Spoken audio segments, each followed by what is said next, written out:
बिस्मिल्लाहिर्रहमानिर्रहीम। अस्सलाम वालेकुम। आज 18 जून बरोज़ हफ्ता हम बात करेंगे सानिया मॉडल टाउन केस पर। आज इंसदाद दहशतगर्दी की अदालत में अहम समाअत हुई है। एजाज़ भुट्टर साहब हैं जो जज हैं इंसदाद दहशतगर्दी अदालत के, उनकी अदालत में अहम समाअत हुई। आज की समाअत का अहवाल और कैसे अवामी दबाव और अवामी जो एहतजाज था वो काम कर गया, और जो आज बरीयत का उम्मीद लेकर आए थे मरकज़ी मुलज़मान और कातिल, कैसे उनकी उम्मीदों पर आज पानी फिरा है, उसकी तफसील आपके साथ मैं शेयर करूंगा। उससे पहले मैं आपको बताता चलूं कि हमारा जो निज़ाम है उस पर कितना दबाव है। डॉक्टर ताहिरुल कादरी ने जो इंकशाफ किया है, और ये रात उन्होंने इंकशाफ किया है, और उनके वकला ने ऑन ओथ उनको ये बात बताई है जो कादरी साहब ने कौम के साथ शेयर की है, और कौम को ये बताया है कि किस तरीके से ये जो निज़ाम है इसका दबाव है। और नाम लिया उन्होंने शहबाज शरीफ, हमज़ा शहबाज, राना सनाउल्लाह, और ये सारे लोग, इनका कितना दबाव है उस ऑनरेबल जज पर। और आप देखें कि बाकी जजेस पर कितना इनका दबाव होता होगा जो इनको रिलीफ़ देते आए हैं या जो केसेस ट्रांसफ़र होते हैं। तो ये इतना बड़ा माफिया है। कादरी साहब कहते हैं कि कल जब केस का समाअत हुई और मैंने आपके साथ अहवाल शेयर किया था और मैंने आपको बताया था तलख कलामी भी हुई है, और अदालत ने कहा है कि अवामी तहरीक कौन होती है। अब अवामी तहरीक की मर्ज़ी से अदालतें नहीं चलेंगी, ना अवामी तहरीक ने अदालतों को कंट्रोल करना है। खैर, बहुत सारी बात हुई थी। उसमें जो सबसे अहम बात थी वो ये थी कि ऑनरेबल जज साहब ने जो पाकिस्तान अवामी तहरीक के वकील हैं उनको अदालत चैम्बर में बुलाया। कादरी साहब कहते हैं कि उन्होंने चैम्बर में जज साहब ने बुलाया, और जज साहब ने चैम्बर में ये कहा कि ये जो मामला है सानिया मॉडल टाउन केस का 25 जून को जज साहब का ट्रांसफ़र हो जाना है। जज साहब का ये जो टीन्योर बतौर जज है इंसदाद दहशतगर्दी के जज के तौर पर वो ख़त्म हो जाएगा। 25 जून से पहले पहले उनको कह दिया गया है, उन पर इतना ज़्यादा दबाव है कि वो कह दिया गया है कि आपने अगर फ़ैसला ना किया तो फिर आपकी खैर नहीं है। और जज साहब ने कहा कि मेरे ऊपर इतना ज़्यादा दबाव है कि आप अगर कोई एग्ज़िट निकालें, और वो एग्ज़िट क्या है, अदालत ने कहा कि आप जाके स्टे ऑर्डर ले आएँ हाई कोर्ट से। हाई कोर्ट अगर सुबह मुझे स्टे ऑर्डर मिल जाता है तो मेरे पास ये एक अख्तियार आ जाएगा और मैं आपका केस एडजर्न कर दूंगा, इसके अलावा मेरे बस में कुछ नहीं है। उस पर जो पाकिस्तान अवामी तहरीक के वकील थे उन्होंने कहा कि रातों रात कैसे हम स्टे, हम कोई शरीफ ख़ानदान थोड़ी हैं या जरदारी ख़ानदान थोड़ी हैं कि हम रातों रात जाएंगे और रात के 12 बजे हमारे लिए अदालतें खुलेंगी, या सुबह हम जाएंगे और सेम डे हमें सुन भी लिया जाएगा। जैसे सानिया मॉडल टाउन की JIT में एक कांस्टेबल की दरख्वास्त पर सेम डे दरख्वास्त दायर होती है और सेम डे स्टे मिल जाता है JIT के ख़िलाफ़। तो उन्होंने कहा ये हमारे लिए, हम तो गरीब लोग हैं, हम तो बड़ी मुश्किल से फ़ंड्स इकट्ठे कर करके वकला की फ़ीसें अदा कर रहे हैं, तो हम कैसे करेंगे। उन्होंने कहा फिर एक ही तरीका है कि आप मेरे ऊपर अदम एतमाद का इज़हार कर दें, इसके अलावा और कोई हल नहीं है। कादरी साहब ये कहते हैं कि जज पर, जो मोअज़्ज़ज़ जज साहब हैं, उन पर जो बहुत बड़ा दबाव है, और ये दबाव शहबाज शरीफ की तरफ से है, हमज़ा शहबाज की तरफ से और राना सनाउल्लाह की तरफ से। ये बेसिकली 12 जो मरकज़ी मुलज़मान थे, नवाज़ शरीफ, शहबाज शरीफ समेत, इनके ख़िलाफ़, क्योंकि आप जानते हैं कि इनको समन नहीं किया गया था, और इनकी हद तक जो केस है वो सुप्रीम कोर्ट ऑफ पाकिस्तान में पेंडिंग पड़ा है। और आज कादरी साहब की तरफ से भी और उनकी जमात की तरफ से भी ये ऐलान किया गया है कि वो सुप्रीम कोर्ट ऑफ पाकिस्तान में जो 3 साल से अपीलें नहीं लग रही, बड़ी कोशिश की है कि अपीलों को फ़िक्स करवाया जाए, लेकिन अपीलें फ़िक्स नहीं हो रही। दोबारा वो अर्ली डिस्पोज़ल के लिए, दरख्वास्त के अर्ली डिस्पोज़ल के लिए वो अदालत में दरख्वास्त देंगे। आपने देखा होगा शौकत अजीज़ सिद्दीकी जिसने इदारों को गालियाँ दी थी, वो ख़त लिखता है और उसके ख़त पर जो हमारी अदालतें हैं वो केस फ़िक्स कर देती हैं, और जहाँ पर जो केस है वो फ़िक्स नहीं होता। एक चीज़ मैं ज़रूर कहूँगा कि ये कादरी साहब ने, क्योंकि पूरी कौम के सामने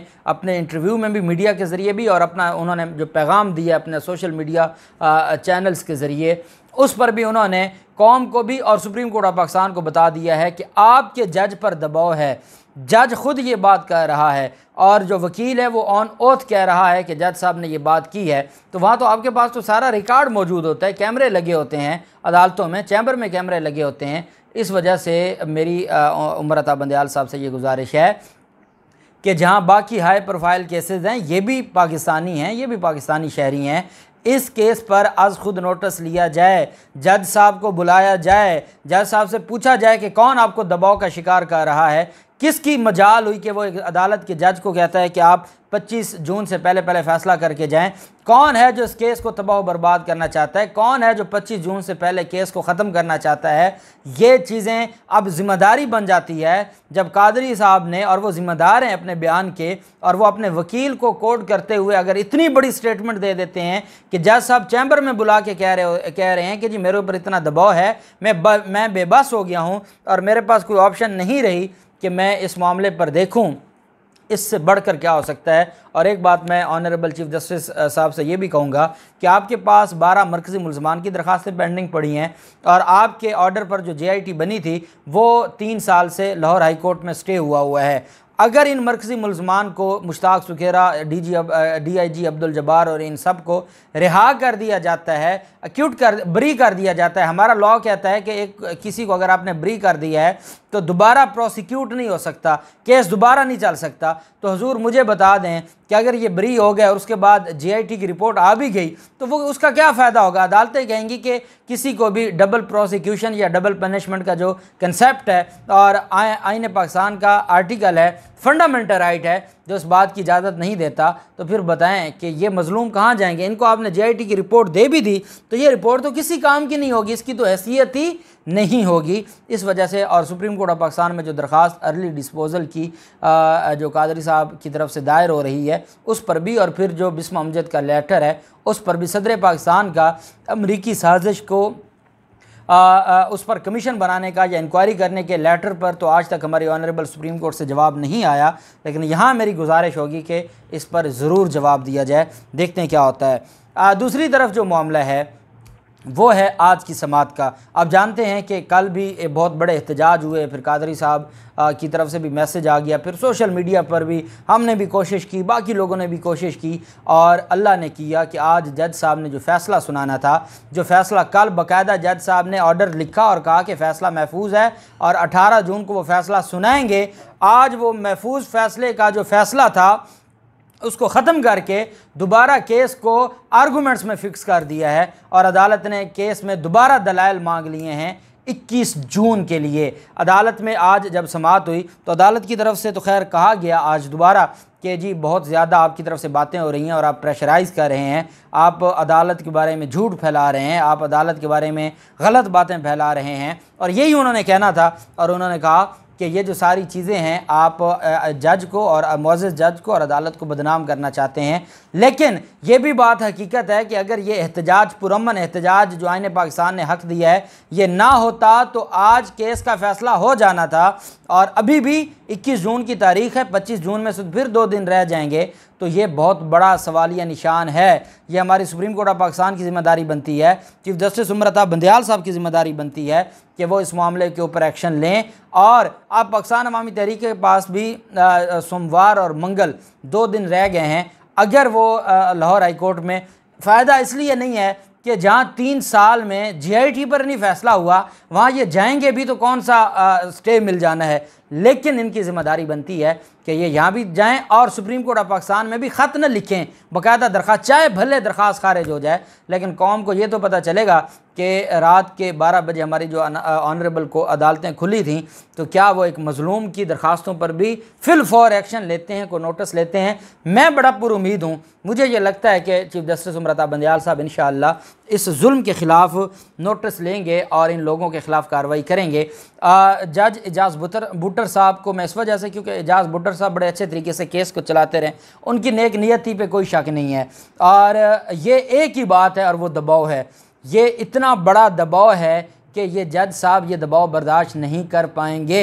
यहाँ तो बड़े बड़े जज नहीं बर्दाश्त करते, ये तो जो डिस्ट्रिक्ट जज हैं तो ये कैसे बर्दाश्त करेंगे। इस वजह से हमारी जो सुपीरियर जुडिशरी है उसकी ज़िम्मेदारी बनती है कि वो ऑनरेबल जज को रेस्क्यू करें और इस सारे मामले से निकालें, नहीं तो ये मामला ख़राब हो जाएगा। और ये जो आवाम का, और इतनी बड़ी बात कि जज साहब चैम्बर में बुला के कहें जी कि मैं बेबस हूँ, तो इससे बढ़कर फिर निज़ाम को बेनकाब कर दिया है कादरी साहब ने भी, और जो ऑनरेबल जज साहब की तरफ से जो स्टेटमेंट दी गई है, ये हमारा निज़ाम, आप ख़ुद बताएं कि फिर कैसे हमजा शहबाज और शहबाज शरीफ के को ज़मानतें न मिलें, फिर कैसे उनके केस एक जज से दूसरा, दूसरे से तीसरा ट्रांसफ़र ना हो, फिर कैसे उनकी दरख्वास्तें 9 बजे, 11 बजे और 2 बजे फ़ैसले ना हों। ये सारी चीज़ें बताती हैं कि बहुत दबाव है, और ये कैसा दबाव है, क्यों दबाव है, ये अदालतें ही जवाब दे सकती हैं। हम बतौर पाकिस्तानी, हमारा हक़ बनता है, और बतौर मैं कानून का तालिब इल्म मेरी ये ज़िम्मेदारी बनती है कि मैं इसके ऊपर आवाज़ उठाऊँ। और मैं उम्मीद करता हूँ कि honourable chief justice Umar Ata Bandial साहब इसके ऊपर कौम को जो है वो मायूस नहीं करेंगे और इस मामले पर नोटिस लेंगे। अल्लाह पाक पाकिस्तान कामयाब नासिर हो। बहुत शुक्रिया। अल्लाह हाफिज़। पाकिस्तान जिंदाबाद।